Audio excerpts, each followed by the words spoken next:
Saya sebelum ini berpengalaman sebagai perundi cara rumah tangga, kaunselor rumah tangga. Ada berapa kes yang saya gunakan kaedah ni. Bila isi kata, ustazah saya dah buat itu, buat ni, macam mana nak ubah suami tak solat. Dah kahwin 15 tahun, 20 tahun, suami tak solat, ustazah.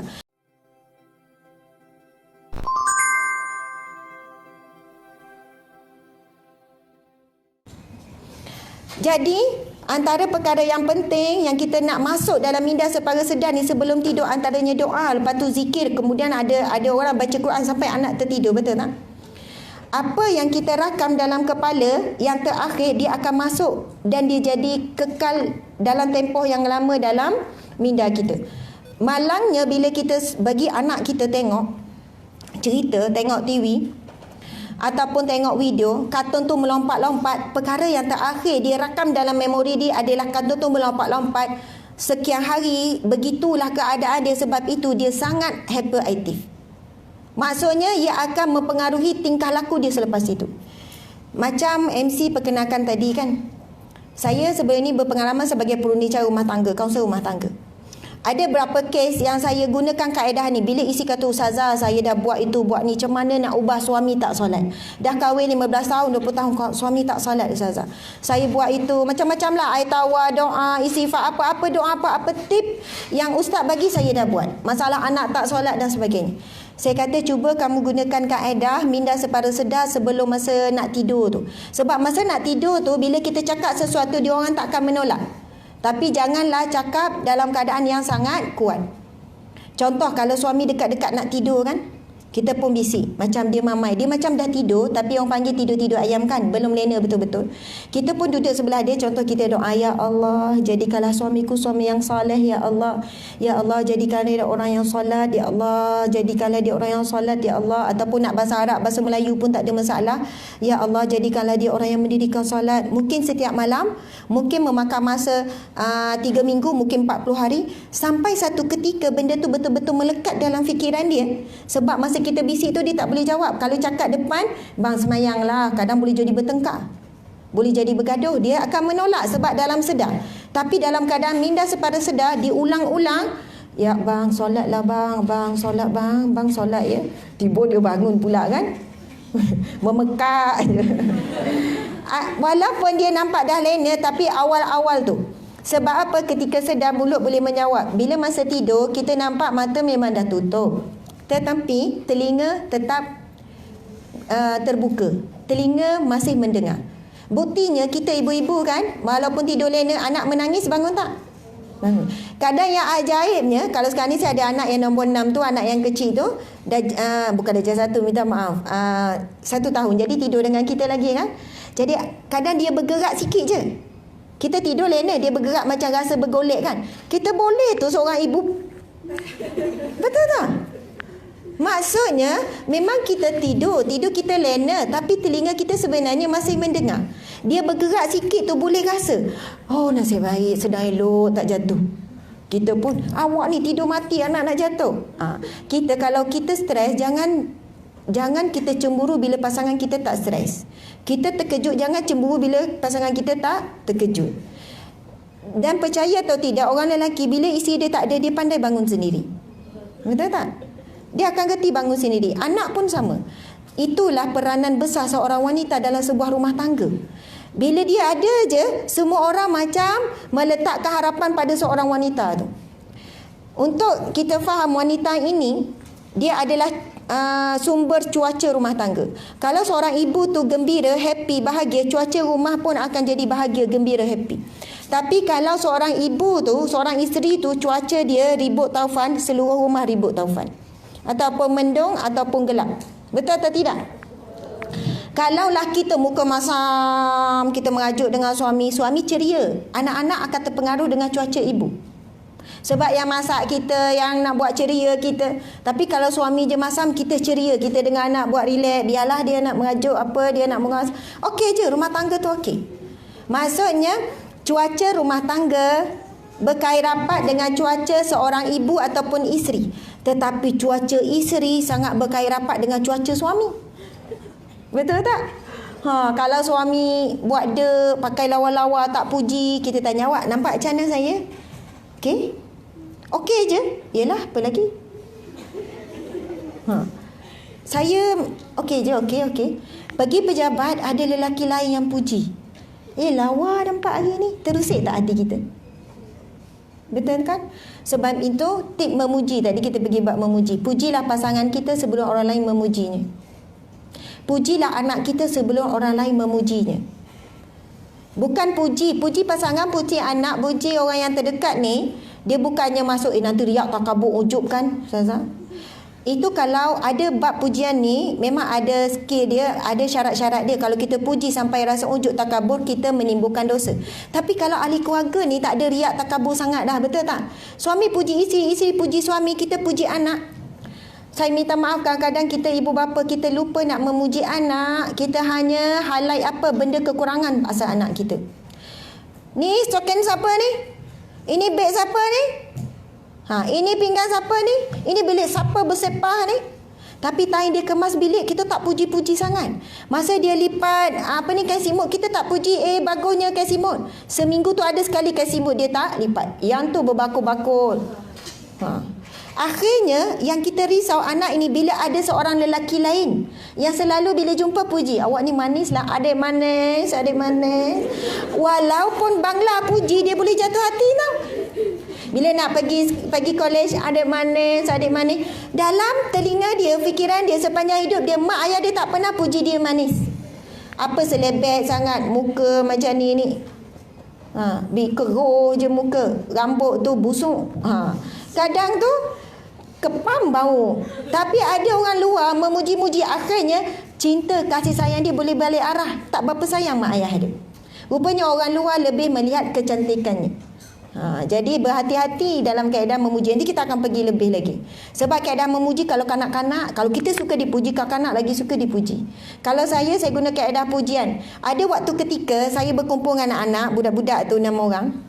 Ada waktu ketika muhasabah. Maksudnya muhasabah, apa yang Umi nak tegur. Okey, Atikah nak tegur apa Luqman? Okey, nak tegur apa Luqman, bersedia je kan. Stres je sebab kena komplain dengan adik-beradik ni.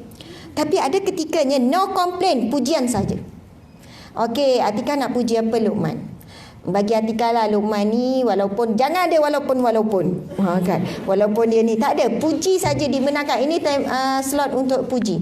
Adik kecil dia puji, Luqman ni abang yang bagus. Semua kopi sebab tak ada idea. Tak time puji tak ada idea. Time suruh muhasabah, Luqman ni gini-gini. Atikah macam ni. Umi nak tahu tak Atikah hari tu kan dia gini. Bab menyimpan kesilapan, kekurangan, ya Allah, bukan orang tua je, budak-budak pun mahir. Lagi menakutkan kalau buka peluang. Okey, anak-anak Umi ada nak komen Umi tak? Okey, mata Umi tu lain macam. Okey.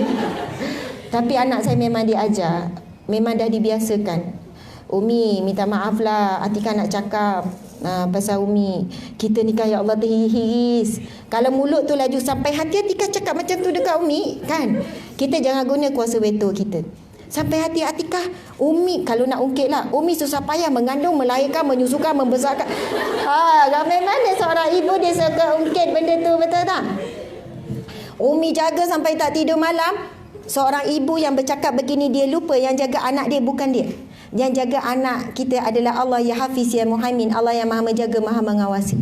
Allah yang bagi kudrat, Allah yang qawi, Allah yang maha kuat, yang bagi kita kekuatan untuk bangun malam, bagi kekuatan untuk kita menahan sakit, mengandung, melahirkan, menyusu. Allah yang bagi semuanya. Jadi seorang ibu yang menyandarkan diri dia, mak yang jaga kau, mak yang ni, dia akan kecewa bila satu hari nanti anak tidak membalas jasanya. Sebab apa? Kita sebenarnya sangat mengharapkan balasan daripada Allah. Tapi seorang ibu mengharapkan balasan daripada anak, takut kita menyesal, kita jadi orang mufli di akhirat kelak. Bila kita menyangkakan kita ada banyak pahala kerana mengandung, melahirkan, menyusu, membesarkan anak, tapi di akhirat kelak ada satu hadis Nabi SAW. Nabi bersabda, di akhirat kelak Allah akan menempelak. Allah akan menempelak golongan manusia, yang mana Allah akan berkata kepada mereka, carilah mereka yang engkau ketika hidup di dunia dahulu engkau perbuat kerana mereka. Maksudnya kalau ketika hidup dulu kamu buat baik kepada suami kerana suami, kamu masak, kamu kemas rumah, kamu sabar kerana suami, bukan kerana Allah. Cari suami kamu. Adakah suami kamu boleh membantu kamu pada hari ini? Adakah suami kamu boleh memberi pahala untuk kamu hari ini? Na'udzubillah. kita akan diuji. Satu hari suami tak menghargai kita, kita akan diuji. Anak kita tak menghargai kita. Bila dia dah nikah, dia utamakan isteri dia. Isteri pula mengutamakan suami. Dia orang pergi berjalan bercuti, tak bawa kita. Kita akan kecil hati, kecil hati, kecil hati.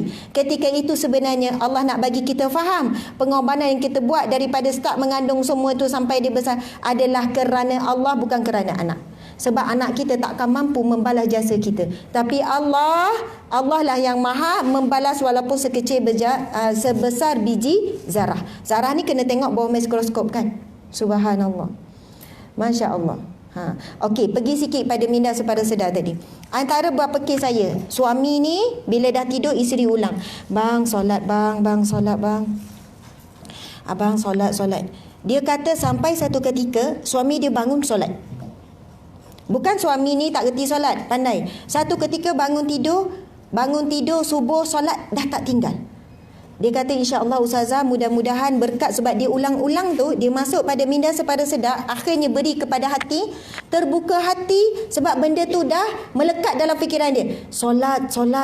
Akhirnya dia bangun pada suatu hari, dia terus solat dan dia tak tinggalkan solat lagi. Subhanallah. Itu keadaan doa jugalah. Solat. Sama juga anak kita, biarlah yang terakhir sebelum tidur adalah zikir, bacaan Al-Quran ataupun doa. Bukannya marah kita, dah tidur, tutup mata sekarang, tutup lampu, tidur. Dia tidur dalam keadaan ketakutan, dipaksa dan sebagainya. Dan sebenarnya memang kalau baca ayat Quran ni memang mengantuk. Betul tak? Perasan tak? Kalau tengok telefon, memang lambat sikit lah tidur tu. Lepas tu tengok dah pukul 2. Tengok lagi WhatsApp, tengok lagi Facebook. Tiba-tiba boleh stop Facebook orang yang kita tak suka pula. Contohlah. Ataupun artis ke, tengok Insta. Ada orang tanya, ustazah macam mana ya? Susahlah nak tidur malam. Baca je Quran.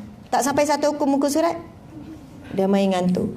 Kadang baca keluar Allah tak sempat habis. Keluar Allah. Nak ulang 3 kali, 3 kul tu kan. Pun payah nak habis. Sebenarnya memang satu keadaannya kenapa bila kita baca Quran kita mengantuk, satu keadaan sebab kita terlalu banyak dosa. Kita terlalu banyak dosa, hati kita sangat berkarat, hati kita kotor. Bila kita baca Quran tak jadi sedap, kita jadi mengantuk automatik. Tak sama dengan kita tengok drama sejam boleh maintain, lepas tu sambung lagi boleh maintain. Cuba ambil Quran lepas baca drama, tak sampai satu muka surat, ya Allah Engkau lah maha mengetahui bahawasanya aku lemah ya Allah. Tiba-tiba kan. Tapi tengok drama okey je. Sebab apa? Drama tu kita buat benda yang sia-sia. Benda itu boleh bercampur dengan maksiat. Bila tengok aurat, boleh tengok pergaulan bebas dalam TV dan sebagainya. Dan yang membantu ketika menguatkan kita adalah syaitan yang mengalir dalam darah kita. Tapi bila kita mula nak baca Quran, nak mula zikrullah, badan kita rasa penat, rasa ngantuk. Sebab ketika itu syaitan juga yang menghalang kita untuk menikmatinya. Dan dosa kita sendiri yang menghalang. Yang kedua, dan memang bila kita baca ayat Al-Quran, dia memberi suatu keadaan yang menenangkan. Kita akan rasa tenang. Betul tak? Rasa tenang sampailah kita tertidur. Subhanallah. InsyaAllah. Jadi itu antara langkah. Kalau orang tanya ustazah, anak saya degil ustazah, kalau cakap depan menjawab, cakap masa dia tidur, dia takkan menjawab. Tapi kalau dia mahir sangat menjawab kan, tengah tidur pun dia jawab. Biasanya tak. Jadi anak kita tak akan menolak, nasihat je. Nak abang jadi abang yang baik, abang sulung contoh. Anak lelaki sulung mencabar sikit kan. Jadi abang yang rajin, jadi contoh pada anak-anak, pada adik-adik. Jadi contoh yang baik. Ulang, nampak dia dah tidur. Dia tak akan menjawab. Tapi satu ketika mesej tu melekat masuk ke dalam minda separa sedar. Saya nak sentuh sikit lagi pasal minda separa sedar. Okey. Puan nama siapa tadi? Puan Erni. Puan dah nikah berapa tahun? 15 tahun nikah. Sayang tak suami? Sayang. Jawapan standard sayang. Okey, sayang sangat suami kan? Okey. 5 hari lepas suami pakai baju warna apa? Saja je nak test. 5 hari lepas suami pakai baju warna apa? Tak ingat kan? Okey. 5 hari lepas Puan Erni pakai baju warna apa? Tak ingat juga kan? Kita punya sendiri pun tak ingat kan 5 hari lepas. Bukan lama sangat. Baiklah, Puan Erni nikah 15 tahun. 15 tahun yang lepas, masa hari pernikahan pakai baju warna apa? Ingat? Warna peach. Yang 15 tahun yang lepas ingat, yang 5 hari yang lepas tak ingat. Kenapa? Apa yang membezakan? Sebab hari istimewa, sangat nostalgik, betul tak? Dia sebenarnya dia masuk dalam minda apa? Minda separa sedar. Dia kekal lama. Minda separa sedar ni 70%, ya, minda sedar 30% saja. Sisa badan kita semua dikawal oleh minda separa sedar. Ini satu ilmu metafizik lah, bolehlah baca. Walaupun orang kata mengarut je ilmu ni, dia bertentangan dengan akidah, tak. Itu salah satu ilmu saintis lah. Kaji tentang otak kita. Banyak perkara yang kita simpan kepada minda separa sedar yang mana kita takkan lupa. Antara kawan yang kita sayang sekolah menengah, kita ingat. Tapi ada kawan yang kita baru kenal, jumpa 2 hari lepas, dah tanya nama hari ni, nama siapa dah? Padahal baru 2 hari lepas tanya, baru semalam tanya. Kadang pagi tadi kan tanya, jumpa puan nama siapa masa salam tadi kan. Ini tanya lagi, baru dalam berapa minit. Nama siapa puan? Tak ingat.